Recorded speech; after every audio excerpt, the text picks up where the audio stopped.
진리를 위해서는 뭐든지 할 수 있는 사람들이 베니스 상인 사람들이다. 동로마 제국의 세력이 많이 약화됐다라는 것을 알게 된 베네치아 상인들은 4차 십자군을 잘 꼬셔서 이 동로마 제국의 수도인 콘스탄티노플을 공격하게 합니다. 네. 결국은 베니스의 상인에서 섹스피어가 보여줬던 시각이 어느 정도는 일리가 있지 않는가. 베네치아 르네상스 스타일을 베네치아니타라고 부르는데 베네치아니타의 특징은 뭔가 하면 비슷한 시기에 로마에서 르네상스가 막 부흥했잖아요. 네. 그들의 그림은 대부분 종교적인 내용이나 교황의 초상이었습니다. 그러나 베네치아 사람들은 별로 그런 데 신경을 쓰지 않았어요. 그러니까 우리는 모든 것이 로마와 다르다라고 생각을 했었고 우리가 좀 더 세련됐어라고 생각을 했을 것 같아요.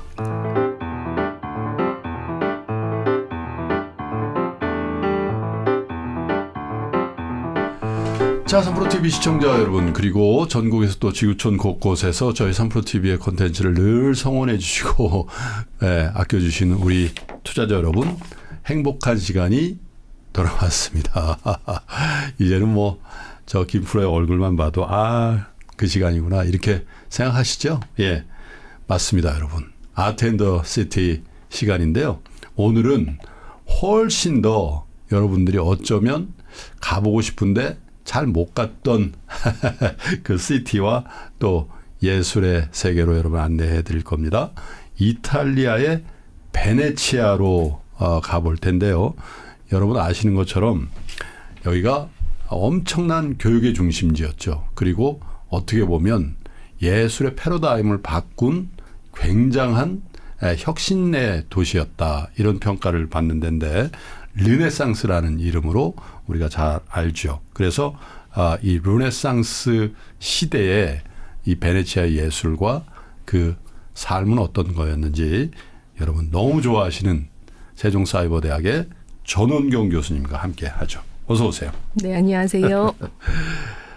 최근에 한 게 저희 암스테르담을 중심으로 한 네덜란드 얘기 그리고 렘브란트와 고흐의 얘기까지 한 것 같아요. 네. 다시 이탈리아로 가는데 사실 이탈리아로 간다는 얘기도 정확하게 얘기하면 정확한 표현은 아닐 수도 있겠다는 생각이 들고요. 그렇죠. 베네치아 공화국으로 네. 간다라는 게 맞을 것 같고 어찌 보면 암스테르담과 성격은 굉장히 다르지만 네. 또 비슷한 부분이 있어요. 예, 둘 다 이제 무역항으로 번성한 네. 그리고 공화국이었다라는 두 가지의 공통점이 있는데 저희가 암스테르담에 대해서 이야기할 때는 이 암스테르담이 200년 정도 공화국이었다라고 말씀을 드렸잖아요. 베네치아는 1100년 동안 그러니까요. 공화국이었던 엄청난 곳이죠. 예. 예, 사실 베네치아라는 이 이름이 오고 또 오라라는 뜻이라고 들었는데 정말로 매력적인 도시라고 네, 우리는 생각합니다. 흔히 뭐 베니스라고 얘기를 네, 하는데. 네. 곤돌라 타고 막 네. 이렇게 그리고 생각보다 길은 정말 좁고 또 관광객은 정말 많고 30만 정도가 이 베네치아에 거주하는데 매년 1,400만이 찾아온다고 해요. 베네치아 사람들은 좀 싫을 것 같습니다. 그러니까 일당 50이네요. 예, 너무 많은 관광객이 예. 오기 때문에 그래서 베네치아에 가시면 그 베네치아 사람들보다 관광객을 더 많이 보게 되고 네.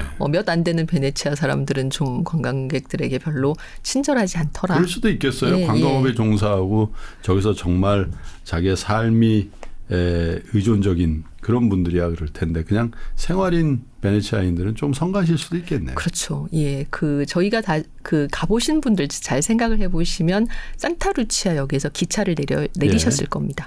그 다음에 기차를 내리고 나서 수상버스, 바포레토라는 수상버스를 타고 이런 백길을 쭉 이제 배를 타고 가셨을 거예요. 그래서 베네치아 왔다. 그래서 좋아하시면서 이렇게 양편에 이렇게 이 물 위에 건물들이 있구나 하면서 좋아하시면서 가다가 딱 산마르코 광장에 그렇죠. 내리셨을 거예요. 그래서 이게 어떻게 도시가 이렇게 물 위에 있지라고 궁금해하시면서 아마 예. 이 산마르코 광장에 내리시지 않았을까 생각합니다. 나폴레옹이 유럽의 응접실이다라고 부른 곳인데 베네치아는 정확하게 말하면은 100개 정도의 섬들이 다 다리로 이어진 그런 그렇군요. 구조입니다. 저희가 그 이탈리아 지도에서 이제 베네치아를 보시면 여기 이렇게 베네치아가 있는데요. 예.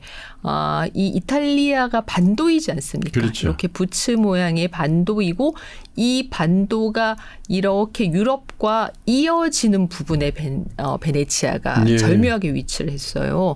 이 베네치아의 역사를 보면 이탈리아라고 하면 우리가 반사적으로 생각하는 것은 고대 로마 제국이고 그렇죠. 고대 로마 제국에서 어떻게든 영향을 받았다라고 예. 생각하게 되는데 베네치아는 고대 로마와 연관이 없는 그러니까 이 이탈리아의 여러 공화국들 여러 도시 국가들 중에서는 비교적 신도시인 곳입니다.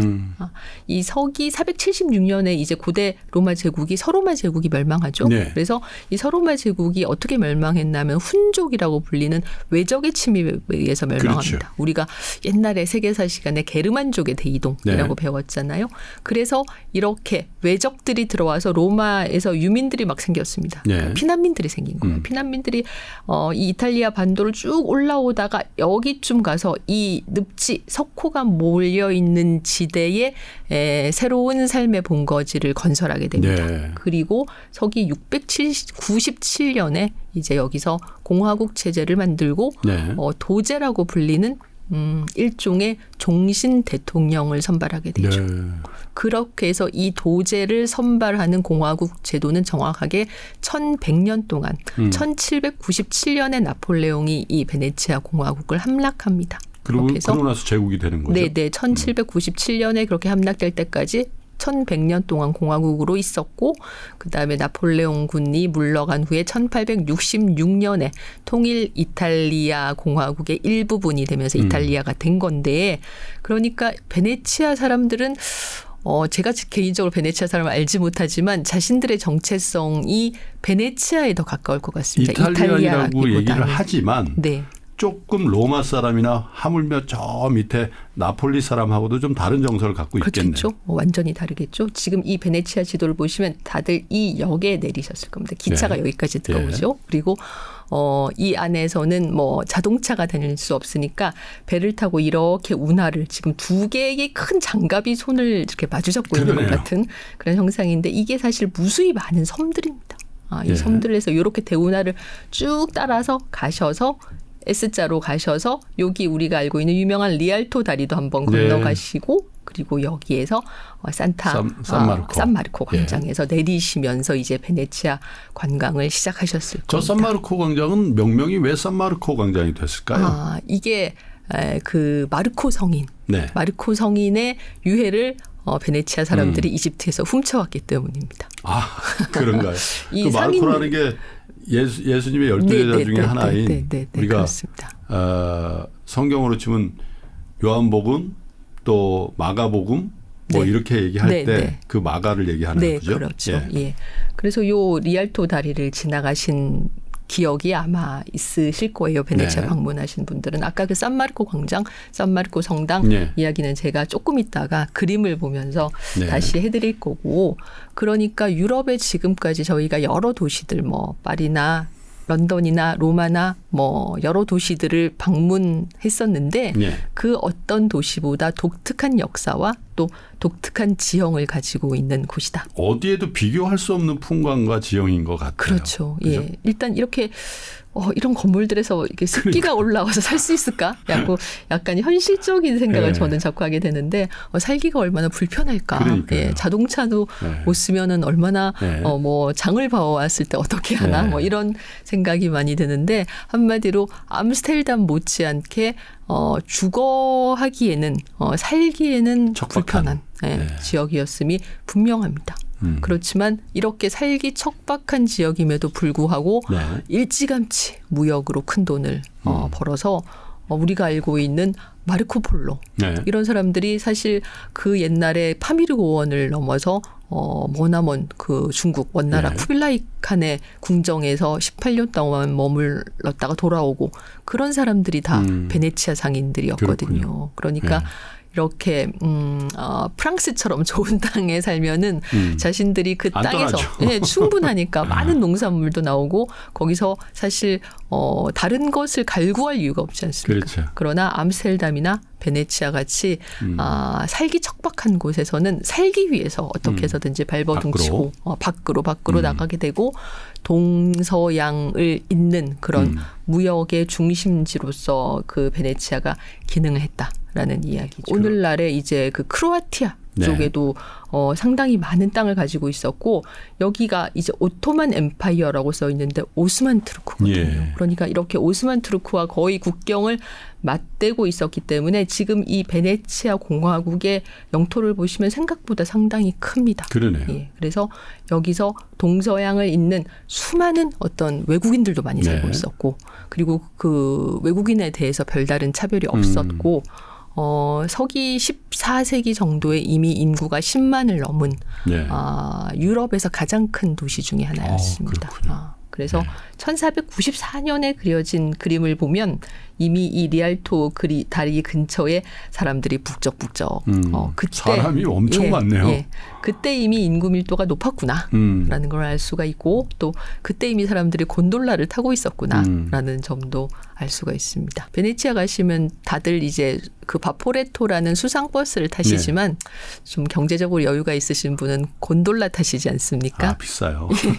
그게 상당히 비싼데 그 곤돌라 뱃사공의 자리를 이제 베네치아에서는 이렇게 그 집안에서 이렇게 대를 물려서 할아버지에서 아들로 뭐 아버지에서 아들로 이렇게 대를 물려서 물려주는 자리래요. 네. 예. 11세기에 이미 베네치아 사람들이 곤돌라를 탔다고 하고 네. 지금도 이제 곤돌라는 수작업으로 이제 깎아서 만든다라는 이야기가 있습니다. 지금도 이 그림을 자세히 보시면 곤돌라들이 막 보이거든요. 네. 이렇게 특이한 국가 그리고 특이하고 이 지형적으로 더 이상 나쁠 수 없을 정도로 열악한 곳이지만 사람들은 굉장히 잘 사는 무역뿐만이 아니라 군사적으로도 강국이었다고 해요. 네, 그래서 군사적으로도 강국이어서 지금 이 젠틀레 벨린이라는 이제 그 베네치아의 그 수장을 우리가 도제 또는 총독이라고 부르는데 이 젠틀레 벨리니 같은 화가가 그 도제의 화가였습니다. 지금 이 산마르코 광장에서 이렇게 뭔가 1000개를 지붕을 덮은 가마 같은 것을 사람들이 쭉 운반하고 있는데 이게 이제 성유물이죠. 네. 그러니까 그 옛날에는 뭐 12제자 중에 뭐 한 사람의 뼈라던가 아니면 예수를 묶은 그 쇠사슬이라던가 네. 아니면은 뭐 십자가의 한 토막이라던가 그런 성유물에 대한 믿음이 있어서 그런 성유물에 이렇게 닿으면 그 병이 낫는다. 예, 그런 기적이 행해진다라고 믿었기 때문에 이제 성인의 축이라는 그런 성유물을 꺼내서 이제 이렇게 축제처럼 행진을 한 것인데 지금 그렇게 산마르코 광장을 이런 성유물을 꺼내서 행진을 하고 있는 사람들인데요. 네. 이 쭉 행진하고 있는 사람들을 보면 가지각색의 복장, 외국인들도 그러네요. 있다고 해요. 네. 네. 말하자면은 무역으로 부흥한 국가들을 보면 그 지난번에 저희가 말한 암스테르담의 경우도 그렇고 외국인에 대한 차별이 좀 상대적으로 덜했던 국가들이 네. 상대적으로 결국은 무역 대국이 되는 경우가 많다라는 이야기입니다. 뭐 그때만 하더라도 저 지역에 가면 인종 전시장까지는 아니더라도 상당히 많은 동양 사람, 인도 사람을 포함해서 저기서 상행위를 하고 그랬을 거라고 추측이 되어지네요. 네, 북아프리카에서도 많이 왔을 거예요. 그러니까 흑인들도 꽤 있었을 겁니다. 네. 닫혀있던 구조의 유럽, 중세 유럽에서 거의 유일하게 열려있던 곳이었다고 생각이 되고 그리고 또 중세 유럽이 1000년 가까이 닫혀있다가 열린 큰 계기가 십자군 운동인데 이 십자군이 지나가는 루트에 또 베네치아가 있었습니다.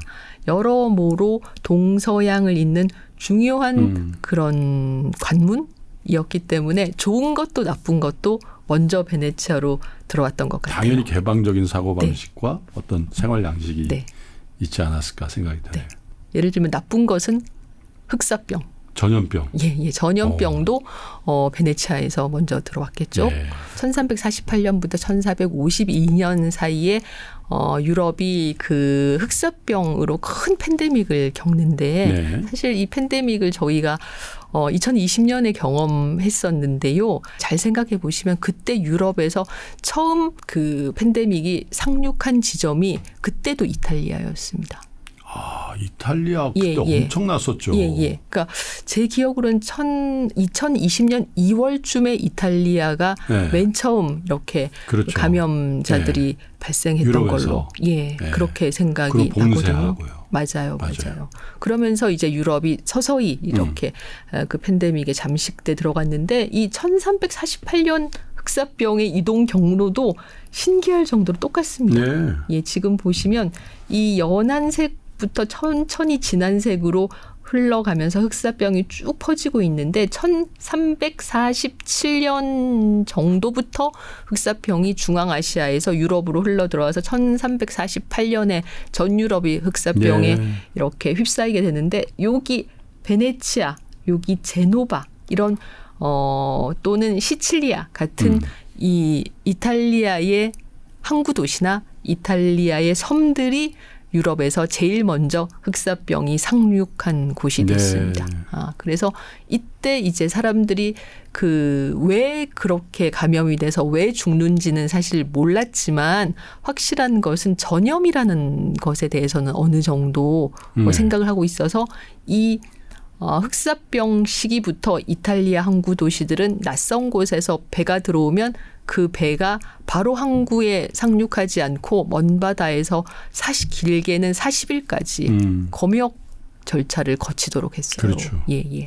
그리고 이 흑사병 때 사람들을 치료를 해야 했기 때문에 그 당시 베네치아에서 의사들이 쓰던 가면이 바로 이렇게 생긴 가면인데 이 가면 잘 생각해 보시면 그러니까요. 베네치아의 카니발 할 때 이렇게 생긴 가면들 많이 쓰지 맞습니다. 않습니까? 예. 앞에 이상한 불이 있는 가면.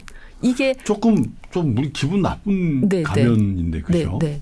이게 온몸을 까만색으로 가리고 이 새부리 모양의 가면을 쓴 것이 베네치아 의사들의 전통적인 복장입니다. 흑사병을 막기 위해서 의사들이 어쩔 수 없이 썼던 마스크가 저 가면이군요. 네.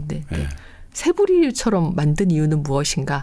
이 새부리 부분에 허브를 채워 넣어서 그 흑사병 아침에 걸리면 저녁에 죽는 그 정도로 엄청난 그 치사율이 높은 병이었기 때문에 아마 그 썩어가는 시신에서의 그 부패하는 냄새 그런 것도 굉장히 심했을 거예요. 그래서 그런 악조건에서 진찰하기 위한 의사들의 고육지책에서 나온 복장이다. 허브가 또 뭐 어떻게 보면 뭐 살균 효과라든지 그런 이런 것도 있겠죠. 예. 그러니까 그 당시 사람들이 의학 지식은 지금보다 물론 훨씬 떨어졌지만 그런 전염병의 뭐 그 감염 경로 이런 것들은 여러 번의 팬데믹 경험으로 어느 정도 알고 있지 않았나라고 생각이 됩니다. 예. 베네치아 하면 여러 가지 문명 뭐 또 산마르코 광장의 근사한 조형물들 뭐 이런 것들도 우리가 기억이 나는데 저는 셰익스피어의 베니스의 상인. 저희가 아마 제일 먼저 베니스라는 이름을 그러니까 초등학교 때 들었던 이유가 아마 이 베니스의 상인 샤일록일 거예요. 살만 도려내고 피는 한 방울도 흘리면 안 된다. 어떤 그 피도 눈물도 없는 냉정한 유대인 상인 이야기이지 않습니까?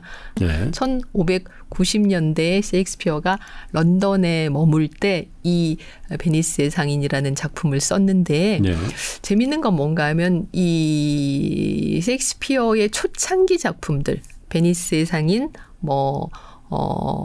로미오와 줄리엣 베로나의 두 신사 이런 작품들이 다 1590년대 초반부터 중반 사이에 나왔는데 공통점이 뭔가 하면 다 이탈리아를 무대로, 이탈리아를 무대로 하고 있어요. 로미오와 줄리엣도 그렇고요. 네. 그 줄리엣의 집 다 베로나 가시면 다 가시지 않습니까? 그러면 셰익스피어는 이탈리아에 가본 적이 있는가? 안 가보고 저걸 썼을 리가요. 그러니까 그 셰익스피어에 대해서는 사실 남아있는 문헌이 거의 없습니다. 그건 어찌 보면 당연하죠. 그 당시에 평민이었기 때문에 그에 대한 기록이 없을 수밖에 없는데 예를 들면 친필 편지 같은 거 하나도 안 남아있거든요. 네. 친필 원고 이런 거 하나도 안 남아있는데 셰익스피어의 그 삶에서 1590년대 초반이 약간 공백이에요. 예. 그래서 그때 이탈리아에 갔다 왔을 것이다 라는 식의 주장을 하는 학자들도 있다고 합니다. 저는 아닌 것 같아요. 이 당시에 이제 유학이나 여행이라는 것은 상당히 일반적이지 않은 개념이었을 겁니다. 그러니까 지금 우리가 가는 것보다 훨씬 더 어려웠을 당연하겠죠. 테고, 그리고 위험했겠죠. 왜냐하면, 이 이탈리아는 카톨릭을 믿지 않습니까? 그리고 영국은 개신교, 성공회를 믿고 있었기 때문에 종교가 다르기 때문에 적대적이었을 거예요. 제가 왜 셰익스피어가 이탈리아에 가지 않았을 것이다 라고 말씀을 드리나 하면 예를 들면 베니스의 상인에 대해서 이야기를 하면 만약 셰익스피어가 베니스에 가서 베니스에서 취재를 해서 이 베니스의 상인을 썼다고 하면 당연히 그의 희곡에 이 베니스의 어디를 가도 만나는 운하에 대한 설명이 있었을 겁니다. 배를 없죠. 타고 간다거나. 그건 없죠. 예, 그런데 그런 이야기가 베니스 상인 하나도 없어요. 말하자면 베니스에 대해서 전해 들었을 가능성이 크다라는 거죠. 그러니까 베니스에 대해서 뭘 전해 들었나. 이 베니스 상인들이 너무 장사를 잘한다.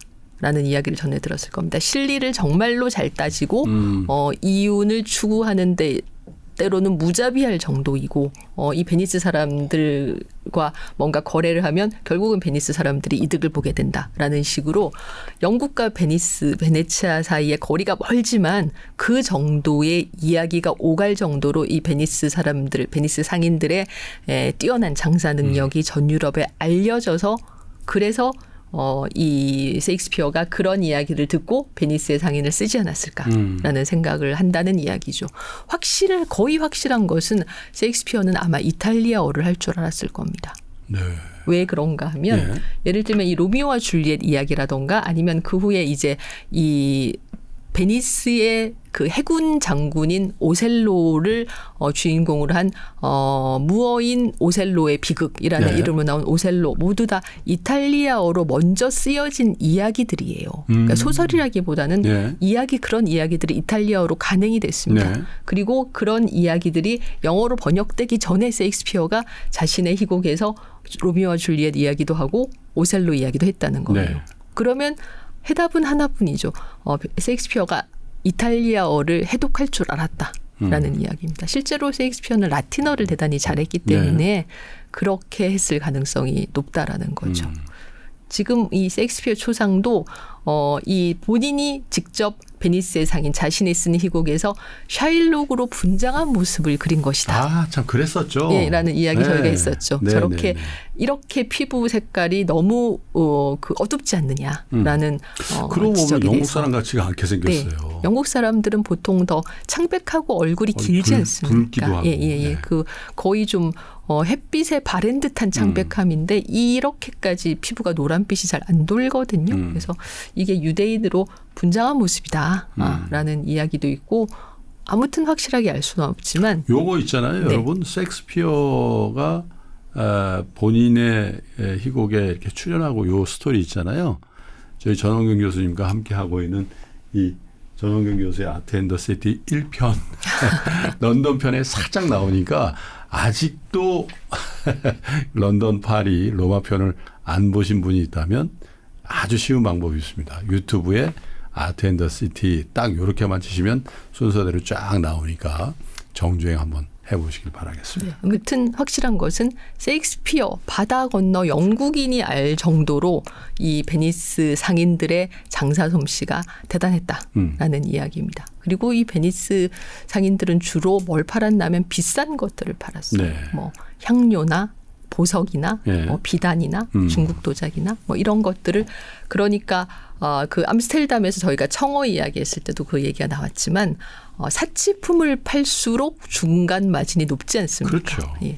베네치아 사람들은 일찌감치 그런 걸 다 깨달았고 그래서 그렇게 동서양의 무역 대국으로 크게 부를 구가했지만 왜 그 무역 강국으로서의 위치 어떤 그 유럽의 대표적인 항구로서의 위치가 17세기 들어서 베네치아에서 암스테르담으로 넘어갔나 하면 그것은 일종의 군사적인 문제였습니다. 왜냐하면 아까 제가 지도에서 보여드린 것처럼 바로 밑에 오스만 투르크가 있었어요. 그렇죠. 예, 지금도 사실 종교라는 것은 전쟁에 굉장히 중요한 네. 이유가 되고 있고 지금도 종교 전쟁이 벌어지고 있다라고 해도 과언이 아닌데 과거에는 이 이슬람과 또 기독교 그 전선 사이에 갈등이 굉장히 심했고 늘 그 갈등의 최전선에 있던 국가가 베네치아 공화국이었습니다. 하기는 최근 들어서 유럽에서의 어떤 종교 갈등으로 인한 뭐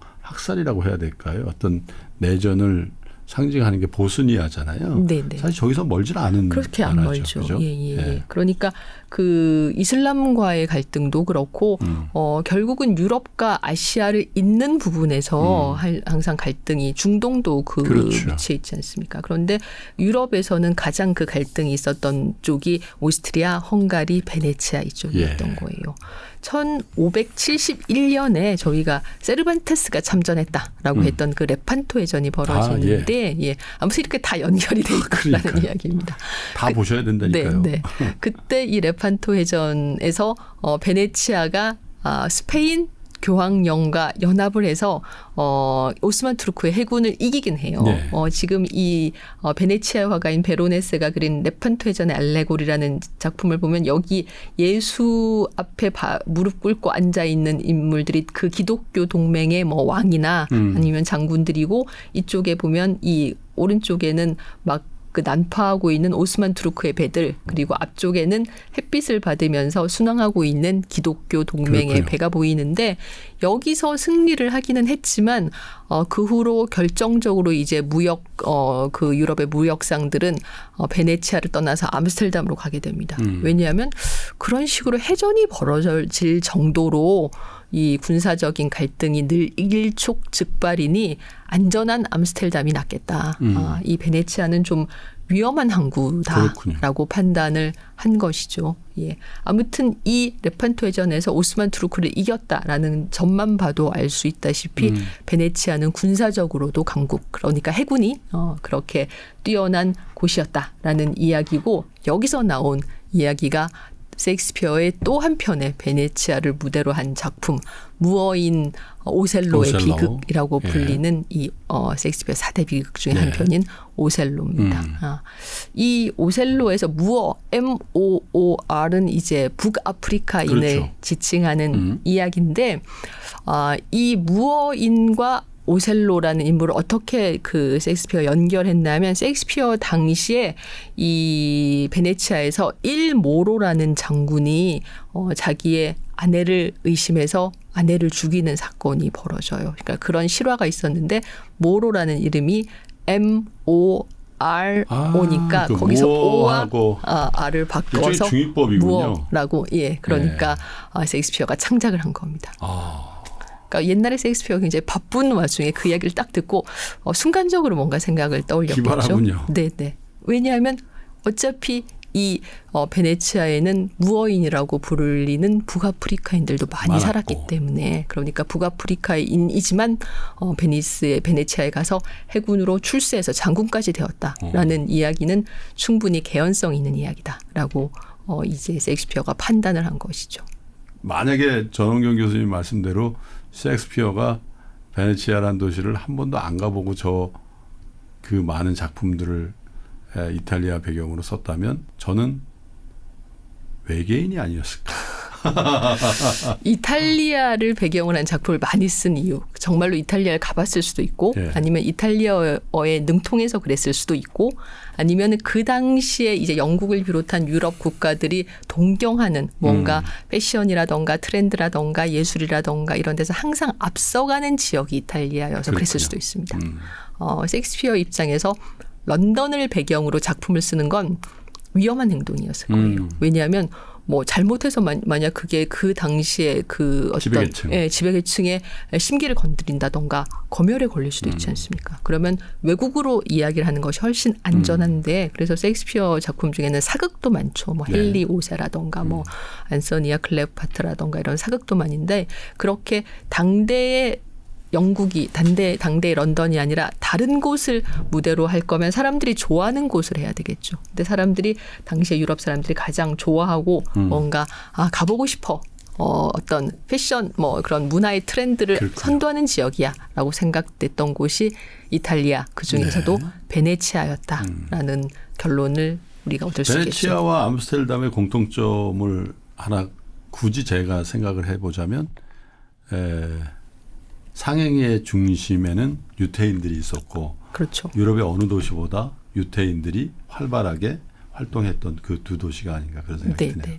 그 베니스의 상인에서도 사실 그 당시에 유태인에 대해서 유럽인들이 가지고 있었던 일종의 질시, 증오 이런 것들이 보이는데 그만큼 유태인들이 장사를 잘했기 때문에 네. 그런 좋지 않은 감정도 네. 생겼다고 볼 수가 있겠죠.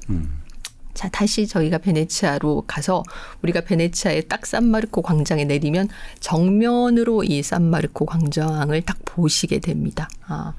이렇게 돔으로 만들어진 독특한, 정말 화려해요. 예, 화려하면서 마치 레이스로 장식한 듯한 이런 화려한 느낌인데 네. 아까 김프로님이 말씀하신 것처럼 성 마르코 예. 마가에게 바쳐진 성당입니다. 이 꼭대기에 보시면 이렇게 마르코 성인 대리석상이 보이거든요. 네. 이게 왜 그런가 하면 이 왜 마르코 그 성인에게 바쳐졌나 하면 서기 9세기경에 이 베네치아 상인들이 이집트에 가서 성 마르코의 유해를 훔쳐옵니다.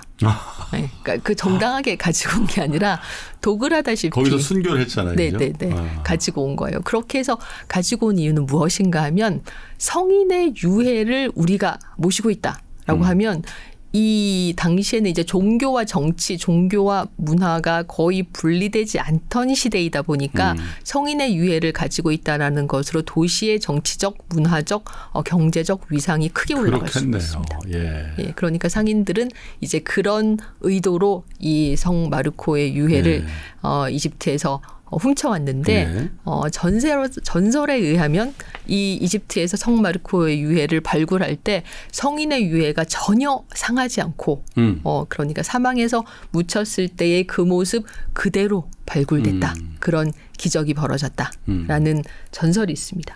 그래서 이 베네치아 화가인 틴토레토가 그린 이 성 마르코의 유해 발견이라는 그림을 보면 여기에 누워 있는 지금 사망한 지 얼마 안 되는 것처럼 전혀 부패하지 않은 네, 이 인물이 성 마르코입니다. 지금 유해가 발굴이 된 거예요. 그래서 지금 상인들이 여기저기서 막 이렇게 이 무덤에서 여러 유해들을 발굴을 이렇게 꺼내고 있는데 지금 이 성 마르코의 유해가 발굴됐고 성인의 모습이 기적처럼 나타나서 이제 그만해라.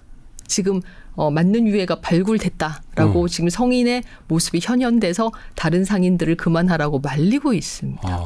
그리고 여기 이 장면은 무엇인가 하면 한 상인이 그 순간 이 성인의 유해가 나타났으니까 여러 가지 기적이 나타났는데 입에서 막 악마 같은 존재가 입에서 나오는 말하자면 푸닥거리 비슷하게 이렇게 해서 악마의 존재를 토하면서 어떤 그런 여러 가지 기적이 벌어지고 있는 장면이에요. 죽은 성인 옆에만 가도 본인의 악마성이 드러나게 되는군요. 예. 그렇게 해서 여러 가지 기적이 일어난다라는 이야기죠. 그리고 이제 이 다음 그림은 이 성인의 유해를 베네치아로 운반하는 장면인데 여기서도 성인의 유해는 조금도 상하지 않고 그 묻힌 지 얼마 되지 않은 멀리서 보면 그냥 예수님 같은 그런 느낌의 어떤 신체 그런 모습이군요. 네, 그렇게 해서 이렇게 해서 우리가 성인의 유해를 가지고 있으니 우리는 뭐 종교적으로, 정치적으로, 문화적으로 유럽의 주요 도시가 될 자격이 있다라는 것을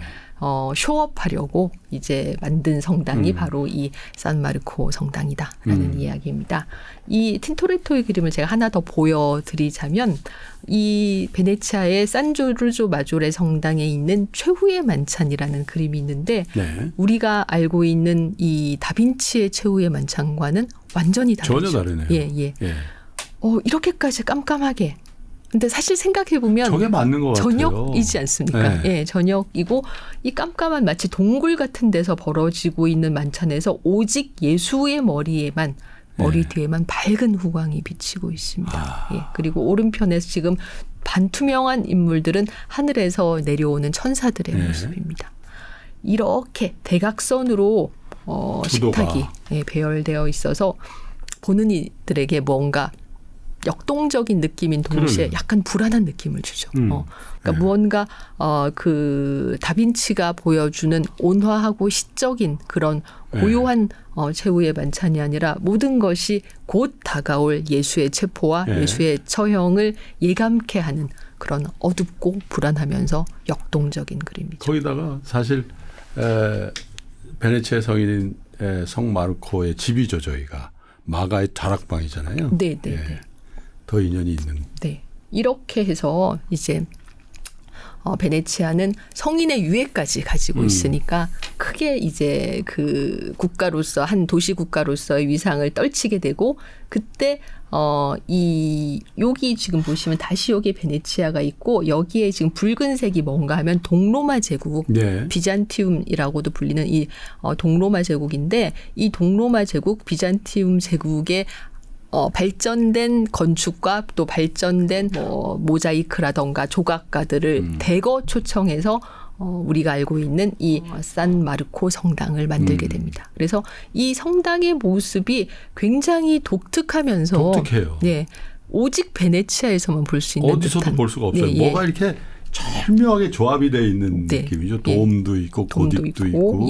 그렇죠. 그러니까 우리가 유럽에서 여러 성당들을 보지만 이 성당은 정말 베네치아에만 있는 것 같아라는 느낌을 받는 이유는 무엇인가 하면 바로 이 성당을 만든 기술자들 중에 많은 수가 동로마 제국에서 왔기 때문입니다. 이 동로마 제국에는 뭐가 있나 하면 이 하기야 소피아 또는 아야 소피아라고 불리는 동로마 제국의 성당이었고 지금은 이슬람의 사원이 된 중세 초기 건축 기술의 어떤 집약체 같은 이 성당이 있는데 이 성당을 만들 수 있는 뛰어난 건축 기술이 고대 로마부터 시작돼서 동로마 제국으로 계속 이어지고 있었고 서로마 제국은 멸망하고 나서 이제 고대 로마 시절에 고대 로마인들이 가지고 있었던 뛰어난 건축이나 토목 기술이 상당 부분 망실됐거든요. 그런데 동로마 제국에서는 그런 어떤 그 건축 기술이 다 이어지고 있었기 때문에 베네치아 상인들은 이 당시에 가장 뛰어난 건축 기술자는 동로마 제국에 있다라고 해서 동로마 제국의 기술자들을 데려와서 만든 것이고 그래서 이 산마르코 성당 안에 모자이크라던가 돔을 만든 실력을 보면 이 성 소피아 대성당, 하기야 소피아와 상당히 비슷합니다. 이렇게 지금 두 성당 안에 내부 그 그림 사진들이 상당히 비슷한 이유는 바로 다시 한번 동로마 제국 당시의 건축 장인들의 실력이 훨씬 뛰어났고 그것을 이제 베네치아 상인들이 우리 실력으로는 이렇게 못 지으니 동로마 기술자들 데려다가 짓자라고 한 것이죠. 그렇게 해서 서기 한 800년부터 1100년까지 300년 가까이 이 성당을 짓고 나서 그 300년 정도의 시간 동안에 동로마 제국의 세력은 많이 약화됐습니다. 그리고 나서 동로마 제국의 세력이 많이 약화됐다라는 것을 알게 된 베네치아 상인들은 4차 십자군을 잘 꼬셔서 이 동로마 제국의 수도인 콘스탄티노플을 공격하게 합니다. 그러니까 이 4차 십자군은 사실 동로마 제국도 그리스 정교라는 기독교를 믿고 있으니까 굳이 따지자면 십자군과 동로마 제국은 한 편이어야 되는데 한 편이 같은 편을 공격한 이유는 뭔가 하면 가운데에 베네치아 상인들의 사주가 있었기 때문입니다. 지금까지 자기들이 산마르코 성당을 지을 때 그렇게 많은 앞선 기술 다 전수받아 놓고 이제 동로마 제국이 세력이 현저하게 약화됐으니까 동로마 제국을 이제 우리 것으로 하자라고 판단한 거예요. 이 산마르코 성당 정면부에 보면 이렇게 청동마상 복제품들이 올라와 있는데 이 진품을 그 당시에 콘스탄티노플을 공격하면서 베네치아 상인들이 콘스탄티노플에 가서 뺏어온 것들입니다.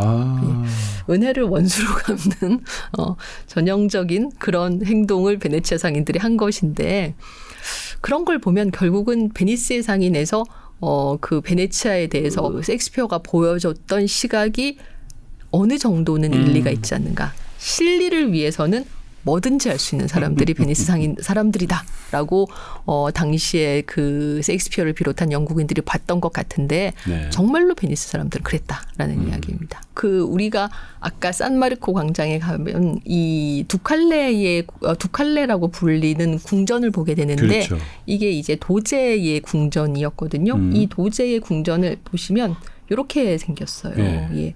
이게 저것도 아주 특이한 건물 네. 양식이에요.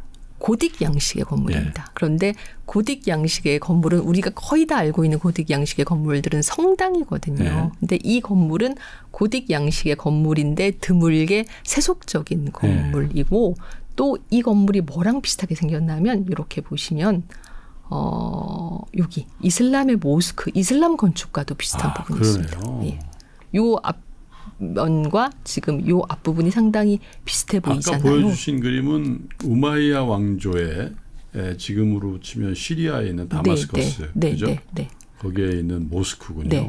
그러니까 이슬람 건축, 이 당시의 중세 시대의 건축, 의학, 과학, 도시 모든 면에서 이슬람이 그러니까 중동의 이슬람이 유럽의 기독교 그렇죠. 세력보다 훨씬 더 뛰어나지 않았습니까?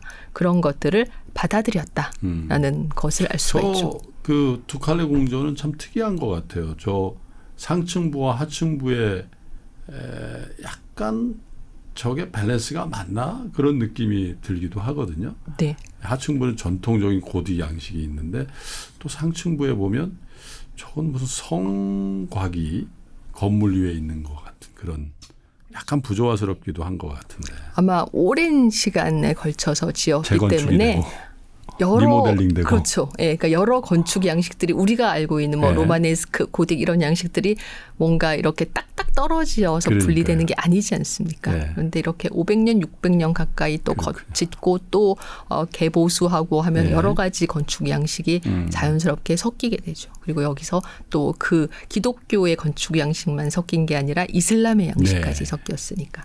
이런 모든 것들이 베네치아를 우리가 갔을 때 여기는 정말 특이하구나.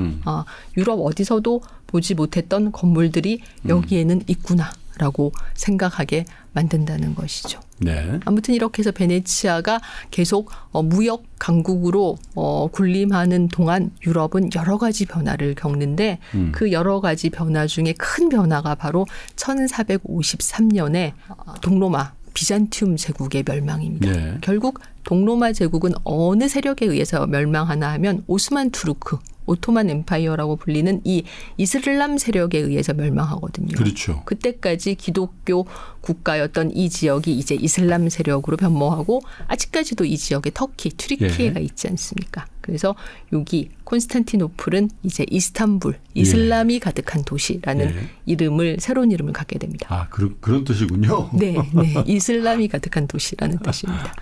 콘스탄티노플이라는 이름은 이제 콘스탄티누스 대제, 과거 그렇겠죠. 이제 로마 황제의 이름에서 따온 것이고 예. 그러면 이제 베네치아는 바로 이 오스만 투르크와 딱 국경을 맞대게 그 됐잖아요. 이교도와 딱 접경을 하게 됐어요. 네. 그런데 이 1453년에 그 콘스탄티노플의 삼중 성벽이 다 무너지는 것을 보고 이 베네치아 사람들은 우리가 이 오스만 투르크와 싸우면 안 되겠다라고 생각을 합니다. 그래서 바로 화친 조약을 맺게 돼요. 이제 이 화친 조약을 맺으면서 오스만 투르크는 베네치아에 니네가 가지고 있는 뭐 조각이라던가 유리공예, 시계, 그림 뭐 이런 그 기술이 우리가 좀 탐나니까 네. 그런 장인들을 보내달라라고 요청을 하게 돼요. 그래서 그때 도제의 화가였던 젠틀레 벨리니가 네. 다른 여러 뭐 시계 장인들, 유리 장인들과 함께 적국에 가는 거니까 유서를 쓰고 당시 술탄 메흐메드 2세가 있던 이스탄불로 가게 됩니다. 그래서 그 이스탄불에 머물면서 젠틀레 벨리니가 그린 초상이 지금은 복사본만 남아 있는데 이 메흐메드 2세의 모습을 그린 거거든요. 네. 근데 아니 별로 잘 그리지 못한 것 같은데? 라는 느낌이 들 수도 있어요. 왜냐하면 그의 동생인 조반니 벨리니가 그린 도제의 초상이 이렇거든요. 근데 지금 두 초상을 보면 이 형이 그림을 더 잘 못 그렸나? 라는 느낌이 들 정도로. 저게 복사품이라서 더 그럴 수도 있을 것 같긴 한데. 왜 이렇게 평면적이지? 라는 느낌이 들잖아요. 왜 그런가 하면 이제 이 젠틀레 벨리니는 이 이스탄불에 가서 예. 이들의 문화권, 오스만의 문화권은 유럽의 문화권과 좀 다르구나라는 사실을 알게 됩니다. 그리고 그들이 생각하는 그림은 이렇게 평면적인 그림이구나라는 것을 깨닫고 이 메흐메드 2세의 마음에 들게 그림을 그려준 거라고 해요. 그래서 지금 보시면 여기 양쪽에 그 왕관도 막 그려놓고, 그러니까 위대한 술탄이십니다. 뭐 이런 뜻이죠. 그리고 이렇게 아치도 만들어 놓고 예. 이 앞에 이렇게 보석함인가요? 보석함도 만들어 예. 놔서 한마디로 벨리니 개인의 개성보다는 메흐메드 2세라는 술탄이 좋아하는 스타일로 그린 그림이다. 네, 어쩌면 라는 이야기입니다. 살기 위해서 그린 걸 수도 있겠네요. 그렇죠. 예. 그러니까 한마디로 굉장히 외교적인 그림이다라는 인물이죠. 이 메흐메드 2세가 바로 동로마 제국을 무너뜨린 장본인인데 이 그림을 그릴 때는 이제 어지간히 나이가 들어서 이제 얼마 후에 사망하거든요. 그래서 그런 어떤 장군으로서의 강인함은 사실 그렇게 많이 보이지 않는 것 같아요. 그래서 그러네요. 이 그림을 메흐메드 2세는 굉장히 좋아했다고 하는데 젠틀레 벨리니가 본국으로 돌아간 후에 그 오스만 투르크 내부에서 이제 이 그림이 이교도가 그린 그림이다라고 해서 그림의 원본이 결국은 망실되고 말았다고 합니다. 뒤늦은 사상 검증에 걸린 그림이 됐군요. 그렇죠. 예. 그런데 아무튼 이슬람과 기독교의 교류는 과거에도 지금에도 사실 그렇게 흔하지 않습니다. 예. 근데 그런 것을 가능하게 한 사람들이 이 베네치아 사람들이다라는 이야기가 그렇군요. 되는 것이죠. 네. 예, 그 동생인 조반니 벨리니가 이 도제 총독의 화가여서 이 도제의 화가는 도제의 초상을 그리게 되는데 이게 1501년에 그린 초상인데 굉장히 사실적으로 굉장히 사실 사진을 보는 느낌이에요. 예. 그런데 또 묘하게 비현실적인 느낌도 좀 드는. 그렇기도 하고요. 그죠. 예. 두 가지 어떤 전혀 다른 색채감 또 입체감, 사실적인 묘사가 섞여 있는데 전혀 부자연스럽지는 않네요. 네. 일단 이 도제는 굉장히 빼빼 말랐어요. 네. 그리고 얼굴에 표정이 하나도 없습니다. 그러니까 이것은 무슨 이야기인가 하면 1500년대 초반에 이미 이 베네치아 사람들은 알고 있었던 거죠. 권력자는 자기의 사사로운 감정을 함부로 표현해서는 안 된다. 권력자는 그 자기의 감정보다는 국가의 이익을 우선할 줄 아는 사람이어야 한다라는 이야기입니다. 이게 이제 코르토라고 해서 당시에 조제들이 쓰던 모자였다고 해요.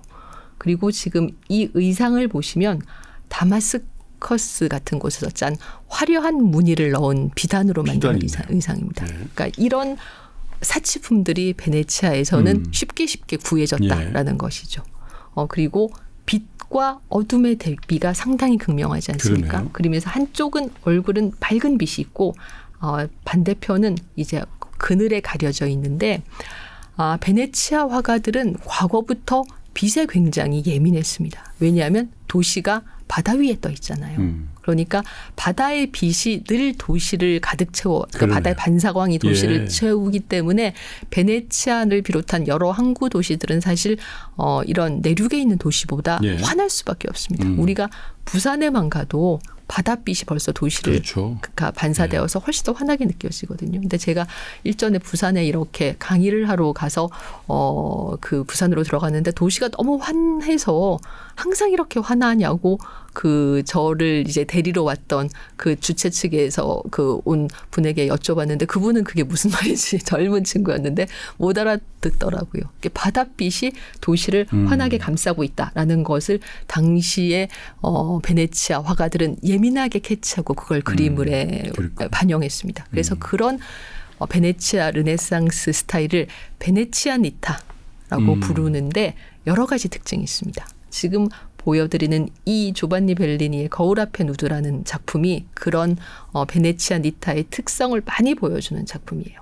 첫 번째로 이 누드의 여성 뒤편에 지금 창이 열려 있고 바깥 풍경이 있는데 바깥에 막 산도 있고 숲도 있고 멀리 보이는 산맥도 있습니다. 이런 장면이 베네치아에서 실제로 볼 수 있는 장면이었을까요? 쉽지 않죠. 왜냐하면 바다가 있는. 그렇지 않습니까? 그러신데? 바다밖에 없을 것 같고 이렇게 섬 사이에 섬과 섬들의 연결된 그런 집합체가 베네치아니까 숲이 사실 베네치아에서는 그렇죠. 거의 볼 수 없었거든요. 네. 그런데 이 베네치아 화가들은 오히려 다른 지역의 화가들보다 더 열심히 숲을 그렸어요. 자기들이 없는 것이기 때문에 그 숲이 훨씬 더 멋있고 근사해 보였던 것 같습니다. 그리고 두 번째는 지금 보시면 거울이라던가 네. 지금 이 여성의 머리 장식 지금 이렇게 진주 같은 보석들이 박혀 있고 이 머리 두건에 정교하게 수가 놓여져 있고 지금 뒤에 보시면 여러 그 거울을 통해서 여러 장식들이 보이지 않습니까? 네. 이런 귀중품들이 베네치아에서는 흔했어요. 좋은 비단, 그 다음에 예쁘고 세공품, 그 어떤 그 정밀한 세공으로 만들어낸 장식들 이런 것들이 유럽 어디보다 베네치아에서 쉽게 구할 수 있었다는 이야기고 그래서 그림에 그런 것들이 많이 그려져 있습니다. 그리고 세 번째는 이 베네치아 니타의 특징은 뭔가 하면 비슷한 시기에 로마에서 르네상스가 막 그 부흥했잖아요. 네. 미켈란젤로나 라파엘로 같은 화가들이 그림을 로마에서 그리고 있었는데 그들의 그림은 대부분 종교적인 내용이나 교황의 초상이었습니다. 그러나 베네치아 사람들은 별로 그런 데 신경을 쓰지 않았어요. 조금 더 세속적이군요. 네. 일단 지리적으로 로마와 멀었기 때문에 별로 교황의 눈치를 보지 않았습니다. 그렇죠. 아마 자기들과 로마는 출발부터 다르다라고 생각했을 겁니다. 왜냐하면 로마는 고대 로마 제국 기원전 2700년부터 시작했지만 이 베네치아는 기원 후 6세기 정도에 시작했기 때문에 훨씬 신도시이지 않습니까? 그러니까 우리는 모든 것이 로마와 다르다라고 생각을 했었고 우리가 좀 더 세련됐어라고 생각을 했을 것 같아요. 아까 말씀드린 대로 빛에 대한 민감한 반응 이런 것들이 보입니다. 이 여성의 목 부분에 이렇게 반사광도 비치고 굉장히 섬세하게 이 빛이 흐르면서 서서히 그늘이 져가고 있는 부분을 묘사했는데 이런 것 역시 빛에 대한 감각이 있었다는 것이죠. 그리고 누드를 그렸다라는 점도 놀랍습니다. 왜냐하면 만약 교황의 영향 을 굉장히 받는 상황에서는 이런 누드 같은 종교와 전혀 상관없고 약간 뭔가 좀 불경스러운 그런 주제를 쉽게 그리지 못했을 거예요. 그래서 베네치아 화가들은 이렇게 자유롭게 대담한 그림들을 많이 그렸습니다. 조르조네나 티치아노 이런 화가들이 그런 그림을 그렸는데 예를 들면 이 새 철학자라는 이 제목의 작품에서 이 작품에서 3명의 동방박사를 그렸다라는 것이 정설이지만 사실 이 3명의 남성들은 동방박사라는 한 묶음으로 묶기에는 의상도 나이도 너무 차이가 많잖아요. 예.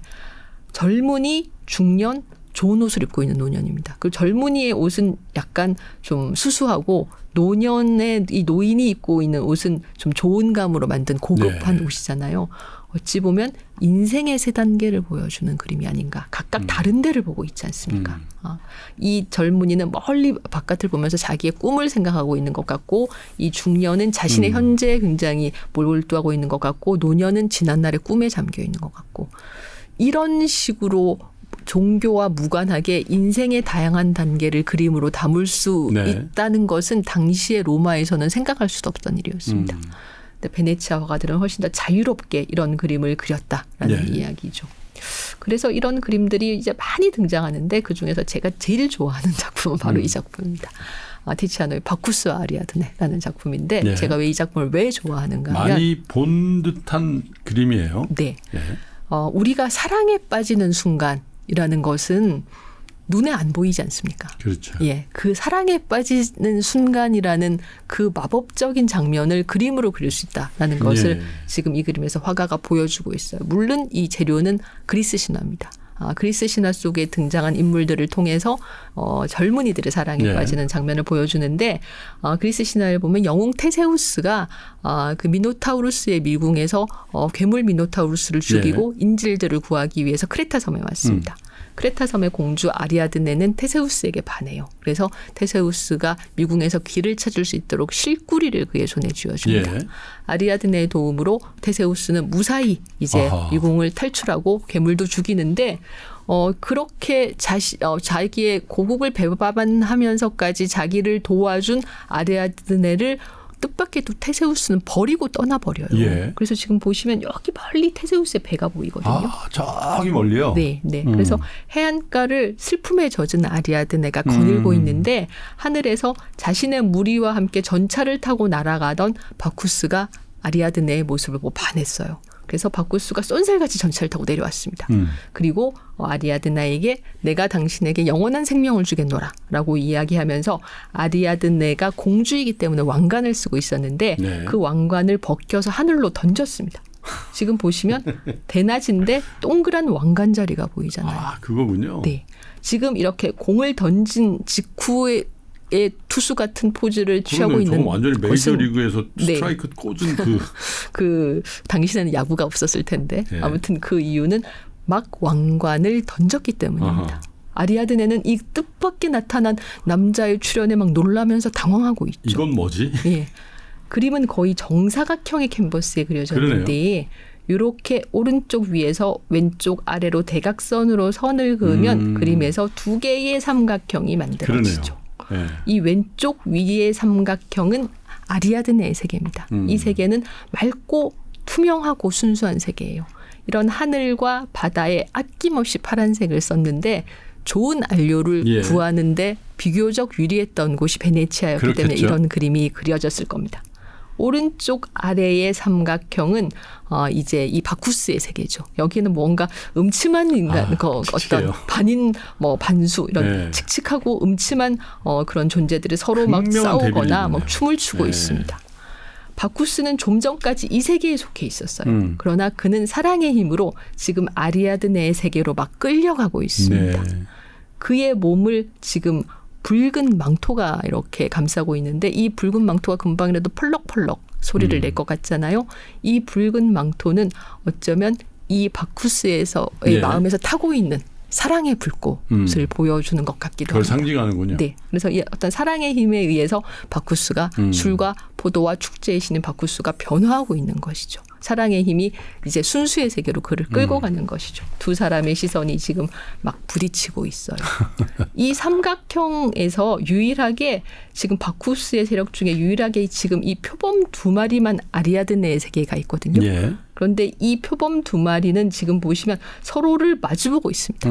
그러니까 이 표범 두 마리도 이 두 남녀 바쿠스와 아리아드네처럼 막 사랑에 빠진 거예요. 연애라는 것의 시작은 남자와 여자가 서로를 마주보고 그 서로를 마주보는 눈길에서 무언가 특별한 불꽃을 감지하면서 시작되잖아요. 그렇죠. 근데 그 순간은 눈에 안 보이지 않습니까? 예. 근데 그렇게 눈에 안 보이는 불꽃이 막 피어오르는 마법적인 순간을 그림으로 그릴 수 있다라는 것을 베네치아의 화가들이 보여준 것이고. 이게 티치아노의 그림입니다. 네, 네. 그러니까 이런 그림들은 당연히 당시에 권력자들, 군주 이런 사람들에게 비싼 돈을 주고서도 가지고 싶은 그런 귀중한 물건이다라는 느낌을 주었을 겁니다. 그림이라는 것이 이렇게 비싸게 값을 칠 만한 사치품, 고급한 물건, 네. 아름다운 물건이다라는 것을 베네치아 르네상스의 화가들이 최초로 보여주기 시작한 것이죠. 그림이 사실 인간의 이야기를 하고 있다라고 말씀을 드려도 많은 분들이 그것을 잘 캐치하지 못해요. 아니 네. 이게 왜 인간의 이야기야.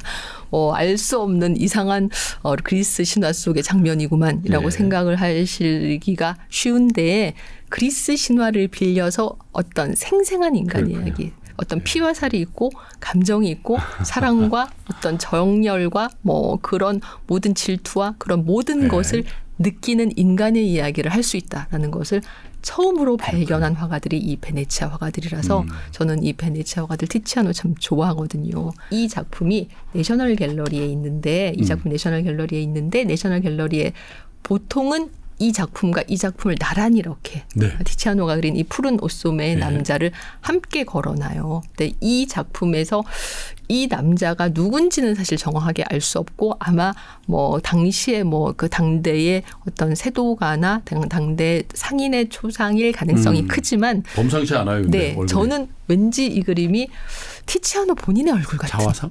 네, 이건 저의 추측입니다. 네. 그렇게 느껴져요. 왜 그런가 하면 티치아노가 이 그림에서 자신의 그림을 그리는 솜씨를 과시하고 있습니다. 어떻게 과시를 하고 있냐면 지금 이 푸른 옷소매가 상당히 옷소매가 옷 그 통이 넓지 않습니까? 그러네요. 그리고 누빔이에요. 예. 그래서 두툼합니다. 이 남자의 팔은 그림에서 전혀 보이지 않아요. 하지만 우리는 팔의 위치를 알 수가 있습니다. 팔의 위치는 이 위쪽과 아래쪽 중에 어디에 있나요? 아래쪽에 있나요? 위쪽에 있나요? 헷갈려요. 위쪽에 있어요. 지금 보시면 팔이 이렇게 위쪽에 있거든요. 그런데 저기에 또 이렇게 개인다 그러나요? 그렇게 하고 있는 듯한 느낌도 있단 말이에요. 근데 이 그림에서 팔을 전혀 그리지 않았는데 우리는 그림을 통해서 일단 팔이 어디 있는지 알 수 있고 그러면 화가는 첫 번째로 그걸 과시한 것이죠. 존재를 그리지 않았는데 그 존재의 위치를 보는 사람이 알 수 있게 하고 예. 두 번째는 이 소매가 굉장히 통이 넓어요. 그래서 이 난간 같은 데 이렇게 소매가 닿고 있지 않습니까? 그러니까요. 그런데 그림에 이렇게 프레임이 있겠죠. 프레임은 아마 이 난간과 비슷한 갈색이나 금색일 겁니다. 네.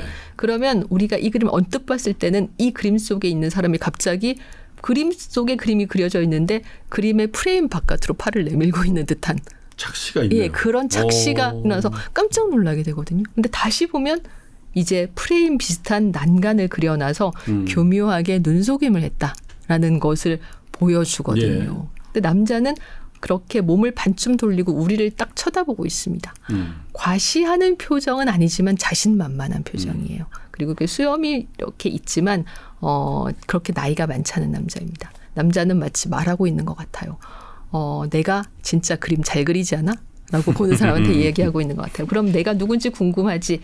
내가 누군지 내가 알려줄게. 라고 하면서 이 밑에 티치아노 베첼리오의 TV라고 써 있습니다. 저는 이 그림을 봤을 때 뭐가 굉장히 매혹적이었나 하면 500년 전의 사람이 나한테 말을 거는 듯한 느낌이 그러네요. 들었고 500년의 시간차를 두고 이 그림 속의 모델과 그림을 보는 사람들이 무언의 대화를 할 수 있다라는 것은 그림만이 할 수 있는 그런 어떤 놀라운 마법의 세계라는 느낌을 좀 받았습니다. 1512년이면은 거의 언제적인가요? 우리가 임진왜란 이전이지 않습니까? 그 이전의 사람과 이렇게 눈을 마주 보면서 그가 하고 있는 이야기를 우리가 알아들을 수 있다라는 점이 얼마나 대단한가.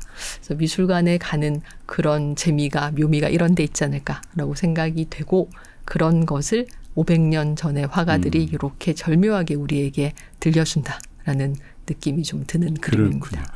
물론 티치아노 이전에도 저런 누군지 모를 법한 인물화를 그리는 화가는 굉장히 많습니다. 네. 또 그 작품들과 우리는 어떤 미술관 어떤 모퉁이에서 모네 대화를 할 수도 있는데 이 티치아노의 푸른 옷소매의 남자의 해설을 들으면서 보니까 전원경 교수님은 전원경 교수님 나름대로 저 남자와 대화를 하고 있고 저는 저 나름대로 저 남자와 또 다른 대화를 하고 있잖아요. 그래서 그림이라는 게 참 이런 거구나. 왜냐하면 저 그림 역시도 내셔널 갤러리에 있었다는 거잖아요. 네. 저는 기억이 전혀 없거든요. 네. 아까 바쿠스의 그림은 제가 2번 이상 본 기억이 나는데 왜 내셔널 갤러리를 3번 이상 갔으니까. 그런데 오늘 그 해설을 듣고 나니까 바쿠스의 그림보다 티치아노의 푸른 옷소매의 남자 저 그림에 더 정감이 가고 다음번에 제가 내셔널 갤러리를 가면 꼭 저 그림을 보고 더 리얼한 대화를 해봐야 되겠다는 생각이 막 상상력이 드는군요. 아마 이 방송을 보시고 계시는 그림을 좋아하시든 아니면 그림에 문외한이시든 거의 동일한 수준의 그런 생각들을 저희와 함께 나누고 계실 것 같습니다. 베네치아 얘기를 몇몇 그 예술가와 함께 역사 얘기를 주로 나눴습니다. 여기서 베네치아 1부의 순서를 이렇게 줄이고요. 저희는 한 5분 정도 차 한잔 하실 시간 드린 다음에 베네치아 2부 순서로 여러분 이어갈 텐데 정말 어디 멀리 가지 마시고요. 베네치아 흥미진진한 2부의 얘기 속으로 여러분 초대할 테니까 5분 후에 여러분 다시 뵙겠습니다.